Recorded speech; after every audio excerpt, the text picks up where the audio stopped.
Jonathan Edwards, o grande avivalista, 1703-1758. Há 2 séculos, o mundo fala do famoso sermão Pecadores nas mãos de um Deus irado, e dos ouvintes que se agarravam aos bancos pensando que iam cair no fogo eterno.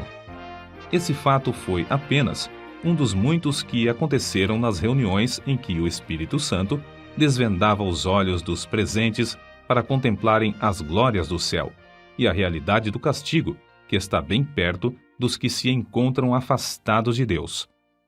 Jonathan Edwards, entre os homens, era o vulto maior nesse avivamento, intitulado, na ocasião, Grande Despertamento. Sua vida é um exemplo destacado de consagração ao Senhor para o desenvolvimento maior do intelecto e, sem qualquer interesse próprio, de deixar o Espírito Santo usar o mesmo intelecto como instrumento nas suas mãos. Amava a Deus não somente de coração e alma, mas também de todo o entendimento. Sua mente prodigiosa apoderava-se das verdades mais profundas. Contudo, sua alma era, de fato, um santuário do Espírito Santo. Sob aparente calma exterior, ardia nele o fogo divino, como um vulcão. Os crentes atuais devem a esse herói, graças à sua perseverança em orar e estudar sob a direção do Espírito, a volta às várias doutrinas e práticas da igreja primitiva. Grande foi o fruto da dedicação do lar em que Edwards nasceu e se criou. Seu pai foi o amado pastor de uma só igreja durante um período de 64 anos. Sua piedosa mãe era filha de um pregador que pastoreou uma igreja durante mais de 50 anos.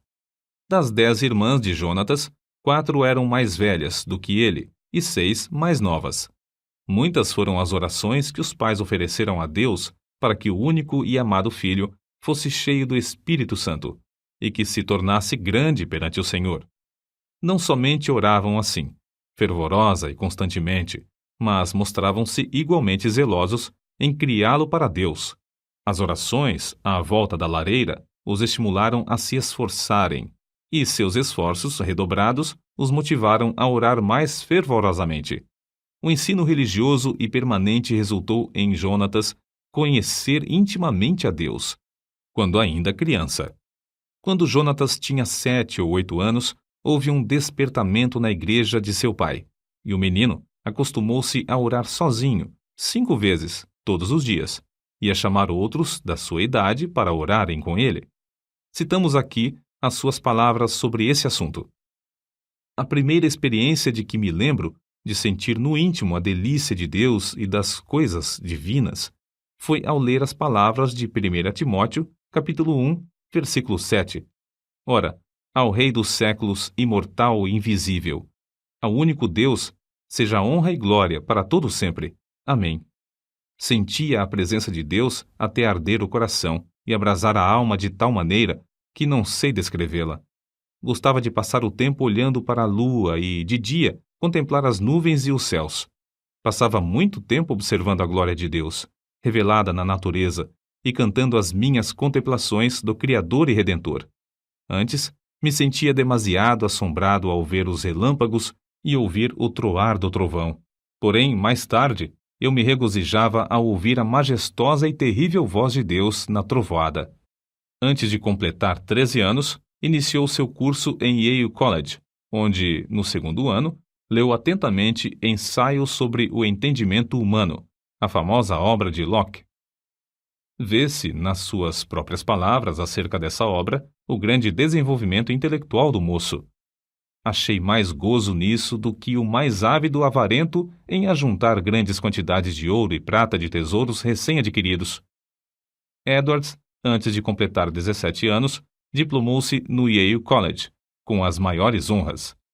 Sempre estudava com esmero, mas também conseguia tempo para meditar na Bíblia diariamente.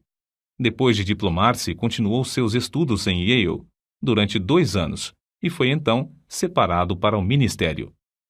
Foi nessa altura que seu biógrafo escreveu acerca de seu costume de dedicar certos dias para jejuar, orar e examinar-se a si mesmo. Acerca da sua consagração, com a idade de 20 anos, Edwards escreveu: "Dediquei-me solenemente a Deus, e o fiz por escrito, entregando a mim mesmo e tudo o que me pertencia ao Senhor, para não ser mais meu qualquer sentido, para não me comportar como quem tivesse direitos de forma alguma, travando, assim, uma batalha com o mundo, a carne e Satanás, até o fim da vida. Alguém assim se referiu a Jonatas. Sua constante e solene comunhão com Deus, em secreto, fazia com que o rosto dele brilhasse perante o próximo, e sua aparência, semblante, palavras e todo o seu comportamento eram acompanhados de serenidade, gravidade e solenidade. Aos 24 anos, casou-se com Sarah Pierrepont, filha de um pastor, e desse enlace nasceram, como na família do pai de Edwards, 11 filhos. Por ocasião do grande despertamento, ao lado de Jonatas Edwards, estava o nome de Sarah Edwards, sua fiel esposa e ajudadora em tudo. Tal qual seu marido, ela nos serve como exemplo de rara intelectualidade. Profundamente estudiosa, inteiramente entregue ao serviço de Deus, ela era conhecida por sua santa dedicação ao lar, pelo modo de criar seus filhos e pela economia que praticava, movida pelas palavras de Cristo, para que nada se perca. Mas, antes de tudo, tanto ela como seu marido eram conhecidos por suas experiências com a oração. Faz-se menção, destacada, de um período de 3 anos, especialmente, durante o qual, apesar de gozar de perfeita saúde, ficava repetidas vezes sem forças por causa das revelações do céu. A sua vida inteira foi de intenso gozo no Senhor. Jonatas Edwards costumava passar 13 horas todos os dias, estudando e orando. Sua esposa também o acompanhava na oração, diariamente. Depois da última refeição, ele deixava toda a lida a fim de passar 1 hora com a família. Mas que doutrinas a igreja havia esquecido e que Edwards começou a ensinar e a observar de novo com manifestações tão sublimes? Basta uma leitura superficial para descobrir que a doutrina a qual deu mais ênfase foi a do novo nascimento, apresentando-a como uma experiência certa e definida, em contraste com a ideia da Igreja Romana e de várias denominações. O evento que marcou o começo do grande despertamento foi uma série de sermões feitos por Edwards sobre a doutrina da justificação pela fé, que fez os ouvintes sentirem a verdade das Escrituras.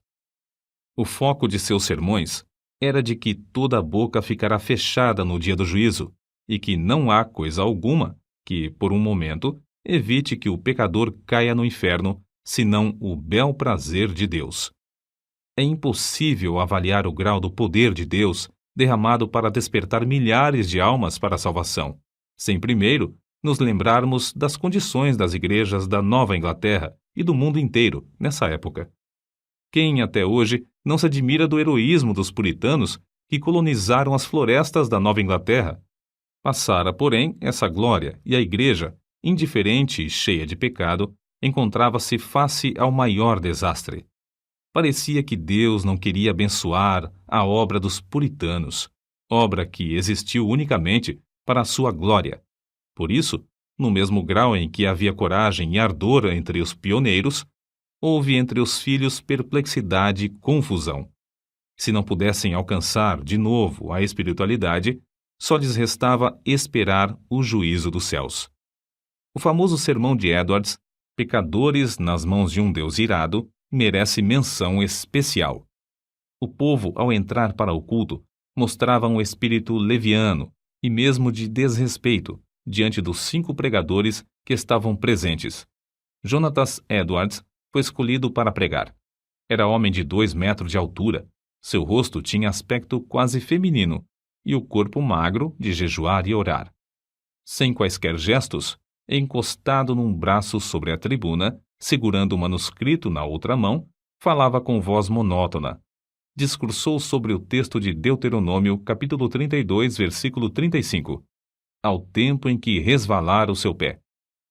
Depois de explicar a passagem, acrescentou que nada evitava, por um momento, que os pecadores caíssem no inferno, a não ser a própria vontade de Deus, que Deus estava mais encolerizado com alguns dos ouvintes do que com muitas pessoas que já estavam no inferno, que o pecado era como um fogo encerrado dentro do pecador e, com a permissão de Deus, pronto a transformar-se em fornalha de fogo e enxofre, e que somente a vontade do Deus indignado os guardava da morte instantânea. Prosseguiu então, aplicando o texto ao auditório. Aí está o inferno com a boca aberta. Não existe coisa alguma sobre a qual vós vos possais firmar e segurar. Entre vós e o inferno existe apenas a atmosfera. Há atualmente nuvens negras da ira de Deus pairando sobre vossas cabeças, predizendo tempestades espantosas com grandes trovões. Se não existisse a vontade soberana de Deus, que é a única coisa para evitar o ímpeto do vento até agora, seríeis destruídos e vos tornaríeis como a palha da eira. O Deus que vos segura na mão sobre o abismo do inferno, mais ou menos como o homem segura uma aranha ou outro inseto nojento sobre o fogo durante um momento para deixá-lo cair depois, está sendo provocado em extremo. Não há que admirar se alguns de vós com saúde e calmamente sentados aí nos bancos passarem para lá antes de amanhã. O resultado do sermão foi como se Deus arrancasse um véu dos olhos da multidão para contemplar a realidade e o horror da posição em que estavam. Nessa altura, o sermão foi interrompido pelos gemidos dos homens e os gritos das mulheres. Quase todos ficaram de pé ou caídos no chão. Foi como se um furacão soprasse e destruísse uma floresta. Durante a noite inteira, a cidade de Enfield ficou como uma fortaleza sitiada. Ouvia-se em quase todas as casas o clamor das almas que, até aquela hora, confiavam na sua própria justiça. Esperavam que, a qualquer momento, o Cristo descesse dos céus com os anjos e apóstolos ao lado, e que os túmulos entregassem os mortos que neles havia. Tais vitórias contra o reino das trevas foram ganhas de joelhos. Edwards não abandonara nem deixara de gozar os privilégios das orações, costume que vinha desde a meninice. Continuou a frequentar também os lugares solitários da floresta, onde podia ter comunhão com Deus. Como exemplo, citamos a sua experiência com a idade de 34 anos, quando entrou na floresta a cavalo. Lá, prostrado em terra, foi-lhe concedido ter uma visão tão preciosa da graça, amor e humilhação de Cristo como mediador, que passou 1 hora vencido por uma torrente de lágrimas e pranto. Como era de esperar, o maligno tentou anular a obra gloriosa do Espírito Santo no grande despertamento, atribuindo tudo ao fanatismo. Em sua defesa, Edwards escreveu: Deus, conforme as Escrituras, faz coisas extraordinárias. Há motivos para crer, pelas profecias da Bíblia, que sua obra mais maravilhosa seria feita nas últimas épocas do mundo. Nada se pode opor às manifestações físicas, como as lágrimas, gemidos, gritos, convulsões, falta de forças. De fato, é natural esperar, ao nos lembrarmos da relação entre o corpo e o espírito, que tais coisas aconteçam. Assim falam as Escrituras. Do carcereiro que caiu perante Paulo e Silas, angustiado e tremendo. Do salmista, que exclamou sob a convicção do pecado: envelheceram os meus ossos pelo meu bramido durante o dia todo. Salmos, capítulo 32, versículo 3. Dos discípulos que, na tempestade do lago, clamaram de medo. Da noiva do Cântico dos Cânticos, que ficou vencida pelo amor de Cristo até desfalecer. Certo é que na Nova Inglaterra começou, em 1740, um dos maiores avivamentos dos tempos modernos. É igualmente certo que este movimento se iniciou não com os sermões célebres de Edwards, mas com a firme convicção deste de que há uma obra direta que o Espírito Divino faz na alma humana. Note-se bem, não foram seus sermões monótonos, nem a eloquência extraordinária de alguns como George Whitefield, mas, sim, a obra do Espírito Santo no coração dos mortos espiritualmente, que, começando em Northampton, espalhou-se por toda a Nova Inglaterra e pelas colônias da América do Norte, chegando até a Escócia e a Inglaterra. No meio de uma época da maior decadência, a Igreja de Cristo, entre a população escassa da Nova Inglaterra, despertou e foram arrebatadas de 30 a 50 mil almas do inferno, durante um período de 2 a 3 anos.